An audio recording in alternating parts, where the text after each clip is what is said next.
नमस्ते। एक बार फिर हम बात प्रारंभ करते हैं। हम बात कर रहे हैं युवावस्था की और आज हम युवावस्था में बात करेंगे। अभी तक हमने देखा था कि वैवाहिक असमायोजन के कारण क्या क्या होते हैं। आज हम अपनी बात आगे बढ़ाएंगे और बात करेंगे कि एडजस्टमेंट या मैरिटल एडजस्टमेंट किन किन के साथ होने चाहिए और किस तरह से होने चाहिए। तो हम सबसे पहले बात करते हैं ससुराल वालों के साथ में, क्योंकि एक लड़की ख़ास तौर से being female part of marriage institution, जो लड़की है या जो स्त्री है उसकी सबसे ज़्यादा रिस्पॉन्सिबिलिटी हो जाती। क्यों कि उसी को अपनी पूरा जो परिवेश है, अपना जो क्या कहना चाहिए, अपना जो वातावरण है, जिस वातावरण में अभी तक पली बड़ी थी, जिस परिवेश में वो अभी तक पली बड़ी थी, उस सब को छोड़ करके बिल्कुल एक नए परिवेश, नए वातावरण में नए लोगों के साथ में एडजस्ट उसको करना होता है। तो उसकी सबसे ज़्यादा रिस्पॉन्सिबिलिटी हो जाती है कि वो मानसिक रूप से और शारीरिक रूप से इन परिवर्तनों को स्वीकार करने के लिए स्वयं को तैयार रखे। तो हम बात कर रहे हैं ससुर। अब इसमें चूँकि जो ससुराल पक्ष है वो उसके जो सदस्य हैं वो सभी उसके लिए नए हैं, फिर वो चाहे सास ससुर हों, देवर जेठ हों, देरानी जेठानी, ननद इत्यादि और जो भी रिश्तेदार ससुराल पक्ष के हो सकते हैं, और यहाँ तक कि पति स्वयं भी। अगर लव मैरिज है, पहले से जानते थे, तो थोड़ी कंडीशन अलग हो जाती है। लेकिन जो अरेंज मैरिजेस होती हैं उनमें ये परेशानी भी ज़्यादा देखने को मिलती है, क्योंकि लड़का लड़की को शादी के पहले एक दूसरे को ज़्यादा समझने का अवसर नहीं मिला होता है, तो उनके साथ में भी उनको आपस में भी समायोजन करना पड़ता है। लेकिन हम सबसे पहली बात करेंगे ससुराल वालों के साथ में समायोजन की, क्योंकि यहाँ पर विवाह के बाद में ये सारे रिश्ते बढ़ते हैं। अभी तक हम अपने माता पिता, भाई बहन, चाचा चाची, नाना नानी, दादा दादी इन लोगों के साथ में रहते थे, लेकिन अब हमारे ससुराल के रिश्ते भी बढ़ जाते हैं, हमारे जीवन का हिस्सा बन जाते हैं, जिसमें जैसा कि हमने अभी बताया था सारे ही रिश्तेदार उसमें शामिल हो जाते हैं। तो इस नए वातावरण में स्त्री को बहुत मेहनत करनी होती है। उसके लिए उसको एक ब्लैंक स्लेट की तरह आना होता है, प्रेजुडिस होकर के कि मेरे परिवार में तो ऐसा होता था और यहाँ ऐसा होता है। कंपैरिजन कभी भी नहीं हो सकता, क्योंकि हर परिवार का अपना एक अलग वातावरण होता है, हर परिवार के लोगों के अपने अलग कायदे कानून होते हैं और सभी जने उसी के अनुसार चलते हैं। तो हो सकता है हमारे पीहर में जो भी बात होती हो, जो भी काम होते हों या काम करने के जो भी तरीके रहे हों, वो शायद यहाँ पर नहीं मिल पाते होंगे हमें। तो जो नए तरीके हैं हमें उनको भी समझने की कोशिश करनी चाहिए। एक बार हम पहले उनके तरीके सीख लें, फिर अगर हमें लगता है कि जब हम एक मेंटल लेवल पर कंपेयर करें और अगर हमें लगता है कि नहीं, जो तरीके पीहर पक्ष की तरफ ज़्यादा अच्छे थे, वो जो काम में लेते थे वो ज़्यादा अच्छे थे, तो हम धीरे धीरे उस पक्ष को अपने ससुराल वालों के सामने रख करके और उनको मानसिक रूप से उसके लिए तैयार करें। लेकिन किसी के भी ऊपर कोई भी काम करने का तरीका कभी भी थोपा नहीं जा सकता। हम अगर कोई बदलाव चाहते हैं तो उसको बहुत धैर्य से, सब्र से और पेशेंस के साथ ही वो काम हम करवा सकते हैं। प्यार से ही हम किसी से अपनी बात मनवा सकते हैं। और वैसे भी बहू जो आती है घर में नई, उससे सबकी एक्सपेक्टेशंस बहुत ज़्यादा होती हैं, क्यों, और उसके लिए वर्कलोड भी ये कहना चाहिए कि बहुत ज़्यादा होता है, क्योंकि अब उसको अपनी देखभाल तो करनी ही है, अपने पति की इच्छाओं को भी पूरा करना है, अपने सास ससुर की इच्छाओं को भी पूरा करना है, और घर में और जो भी काम है उन सब में भी हाथ बटाना है। और अगर ऐसे में खुदा ना खास्ता अगर कोई वर्किंग लेडी है, अगर वो जॉब में है, तो उसको अपने जॉब के साथ में भी तालमेल बिठाना होता है। इसीलिए कई जगहों पर उसको अपने परिवार के अनुकूल भी कार्य करना पड़ता है, और कई जगह पर उनसे अगर उसके विचारधारा मेल नहीं खाती है तो अपनी बात को पुख्ता ढंग से, सही ढंग से उसको प्रेजेंट भी करना होता है, ताकि सामने वाले उसकी परेशानी या जो नए परिवार वाले लोग हैं वो उसकी परेशानी को समझ सकें, या उनसे अगर उसको किसी तरह का सहयोग चाहिए तो उसको उचित समय पर वो उचित सहयोग मिल सके। तो इस तरह से हमेशा पेशेंस के साथ ही ये कार्य किया जा सकता है। वैवाहिक समायोजन में उस समय ज़्यादा कठिनाई उत्पन्न होती है जब मकानों की दिक्कत के कारण नवदंपति अपने परिजनों के साथ तंग जगहों में रहते हैं, और कई बार ऐसा हो जाता है कि जो नवविवाहित जोड़े हैं इनकी अपनी जो लैंगिक इच्छाएं होती हैं उनकी पूर्ति नहीं हो पाती है, क्योंकि जगह कम होने के कारण से सभी को साथ रहना पड़ता है। ऐसे में आपस में झगड़े या आवश्यकताओं की उपेक्षा कई बार देखने को मिलती है, और दूसरे सदस्यों पर अगर ज़्यादा व्यय होता है तो पति पत्नी में आपस में भी तनाव हो जाता है। लेकिन अगर बुद्धिमान और योग्य बहू होती है तो वो ससुराल वालों को भी अपने पक्ष में कर सकती है। सेवा के माध्यम से, प्रेम, स्नेह और आपसी सामंजस्य के माध्यम से वो अपने इन नए परिजनों का दिल भी जीत सकती है। इसीलिए ये हर स्त्री का कर्तव्य होता है कि वो पूरे धीरज और प्रेम के साथ में नए वातावरण में सामंजस्य स्थापित करने का प्रयास करें। और फिर बात आती है जीवन साथी से सामंजस्य की, यानी कि एडजस्टमेंट विद लाइफ मेट।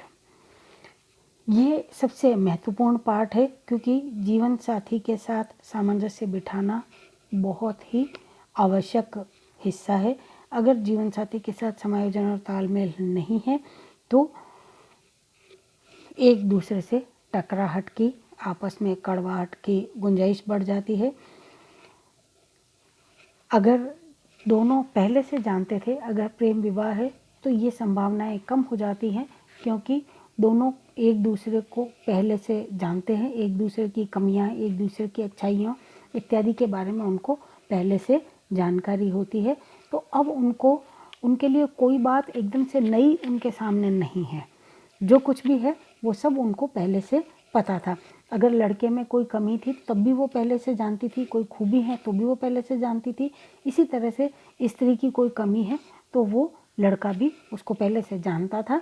तो अब जब ये स्वीकार्यता है तो ये पूर्णता में होती है, कभी भी आधी अधूरी स्वीकार्यता नहीं होती। कि ऐसा नहीं होता कि हम किसी की अच्छाइयाँ कि जब तक अच्छा करते रहोगे तो हम पति पत्नी हैं, लेकिन अगर कोई गलत काम हो गया या जो कमियां हैं वो जब हावी होंगी तो हम पति पत्नी नहीं रहेंगे। ऐसा कभी नहीं हो सकता। अगर हम किसी को स्वीकार करते हैं तो पूर्णता में स्वीकार करना होता है। अगर अच्छाइयाँ पसंद हम करते हैं और अगर बुराइयां हमें नहीं भी पसंद है, लेकिन हमने अगर उनको स्वीकार करा है तो अभी हमारा फ़र्ज़ बनता है कि हम धीरे धीरे उचित समय देख करके उन बुराइयों को दूर करने का प्रयास करें।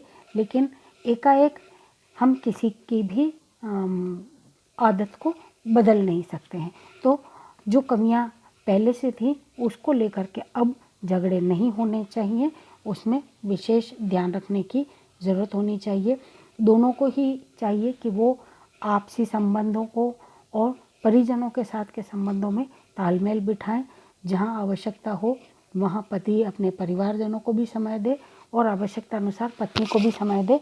इसी तरह से पत्नी की भी जिम्मेदारी है कि वो परिजनों के लिए भी समय निकाले और अपने पति के लिए भी समय निकाले। और फिर धीरे धीरे जैसे जैसे जिम्मेदारियां बढ़ती हैं तो घर में बच्चे भी आ जाते हैं, उनकी भी जिम्मेदारी बढ़ती है, तो अब उनके लिए भी समय देना होता है। तो ऐसे में बच्चों की तरफ, पति की तरफ और परिवारजनों की तरफ, घर के बड़ों की तरफ, सब तरफ ध्यान देना पड़ता है।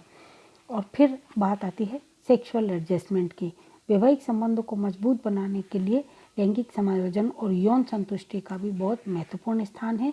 इसीलिए एक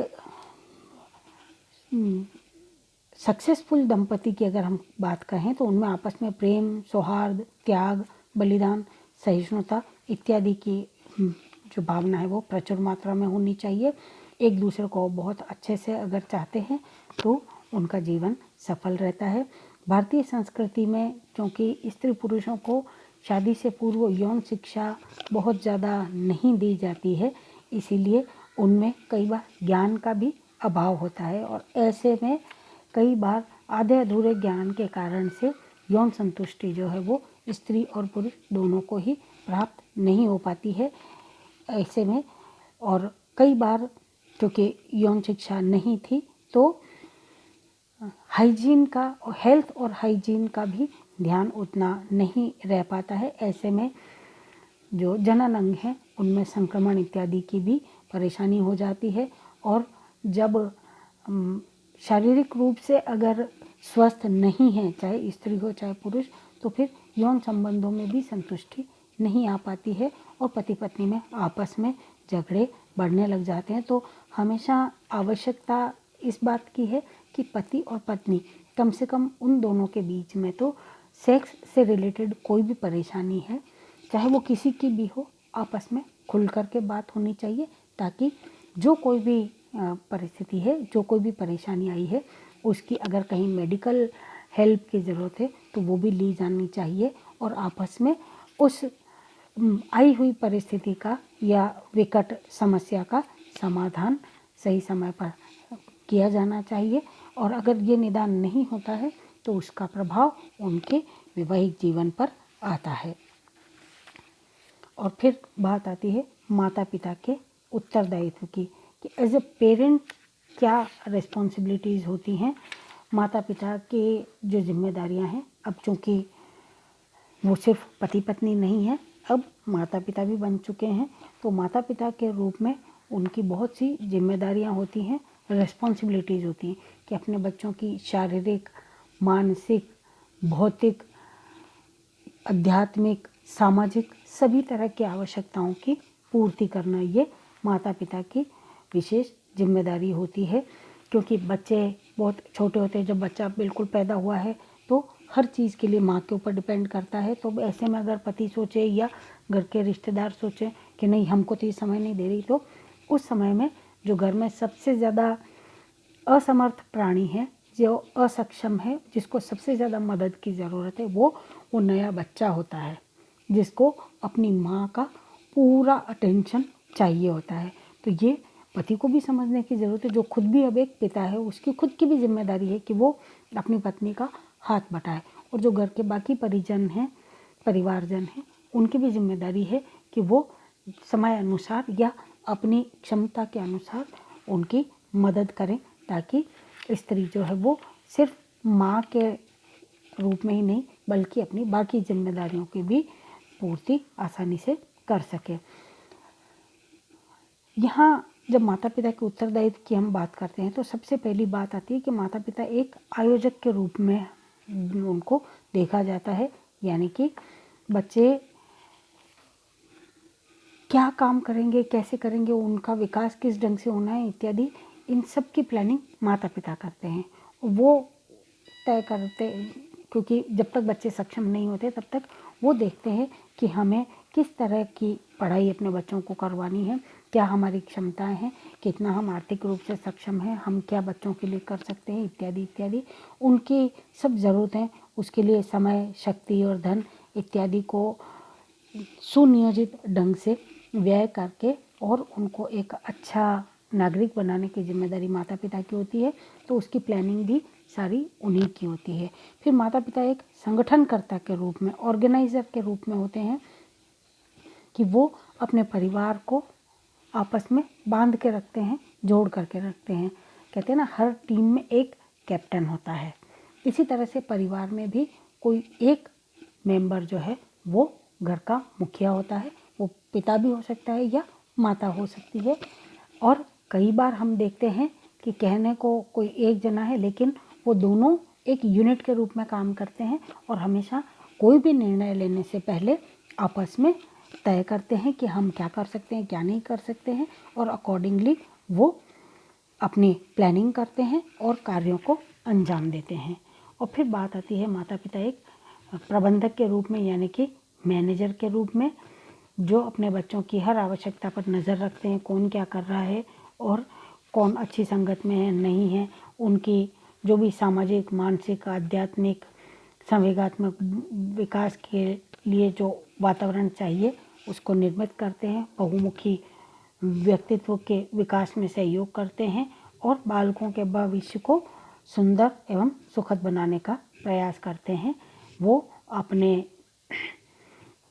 एक कुशल प्रबंधक और कर्मठ प्रबंधक के रूप में छोटी सी संस्था को भी अपनी बुद्धिमत्ता, चातुर्य और दूरदृष्टि से आगे बढ़ाकर एक अच्छी बड़ी संस्था के रूप में उसको फैलाते हैं। और एक अच्छे सुयोग्य माता पिता अपने बुद्धि, चातुर्य, अनुभव, कुशलता और समयबद्धता का उपयोग करके बालक को कर्मठ, सुयोग्य और कर्तव्यनिष्ठ नागरिक बनाते हैं। और फिर बात आती है कि माता पिता एक निर्माणकर्ता के रूप में, बिल्डर के रूप में भी हम उनको देखते हैं कि बच्चों का भविष्य कैसा होगा ये माता पिता के व्यवहार, उनकी सोच और उनके काम करने के तरीके पर निर्भर करता है। माता पिता के रूप में माता पिता की अमूल्य भूमिका होती है जिसको हम कभी नकार नहीं सकते। उनकी रचनात्मक एवं क्रियात्मक सोच से ही बच्चों में कलात्मकता का पुट आता है। अगर माता पिता घर की हर एक चीज़ को संभाल कर यथास्थान रखते हैं, घर को साफ सुथरा रखते हैं, सजा कर रखते हैं, तो बच्चों की भी वही आदत होती है, उनमें भी उसी तरह के गुणों का विकास होता है। अगर माता पिता परिश्रमी हैं, दूरदृष्टि है, सहिष्णु, त्यागी हैं और चीज़ों का बेहतर उपयोग करना जानते हैं, कलात्मक रूप उसमें दे पाते हैं, तो बच्चों में भी ये गुण अपने आप विकसित हो जाते हैं। और यही बच्चों के शारीरिक, मानसिक, सामाजिक, आध्यात्मिक आदि विकास पर भी यही बात लागू होती है। माता पिता जो है वो बच्चों के भविष्य का निर्माण में सहायक होते हैं। और फिर माता पिता एक शिक्षक के रूप में भी हम उनको देखते हैं। ये हमने हमेशा से सुना है कि माँ जो है वो बच्चों की पहली शिक्षक होती है। और फिर माता पिता एक कोऑर्डिनेटर के रूप में, कि वो परिवारजनों में अच्छे संबंध बनाए रखने के लिए एक कोऑर्डिनेटर, मध्यस्थ का काम करते हैं, समन्वयक का काम करते हैं। और फिर एक कन्वीनर के रूप में, अगर बच्चों के विचार उनसे भिन्न हैं या बच्चों की सोच अगर अलग जा रही है तो उनके साथ बैठ करके आपस में समन्वय बिठाने का कार्य भी माता पिता का है, कि बच्चों के लिए क्या सही है क्या नहीं ये भी वो उनको समझाएं। और फिर बात आती है कि बच्चों के अच्छे सहयोगी और मित्र भी माता पिता ही होते हैं। सबसे पहले जो प्रॉब्लम सॉल्वर होते हैं, जो आपकी परेशानियों को दूर कर सकते हैं, वो आपके माता पिता ही होते हैं। और लास्ट बट नॉट लिस्ट, कि माता पिता ही आपके पालक के रूप में देखे जाते हैं, कि आपकी हर आवश्यकता की पूर्ति वो ही करते हैं। बच्चों, ये हमारा आज यहाँ पर चैप्टर ख़त्म होता है। अगली क्लास में हम नए चैप्टर के साथ मिलेंगे। तब तक के लिए अपना ध्यान रखिएगा। धन्यवाद।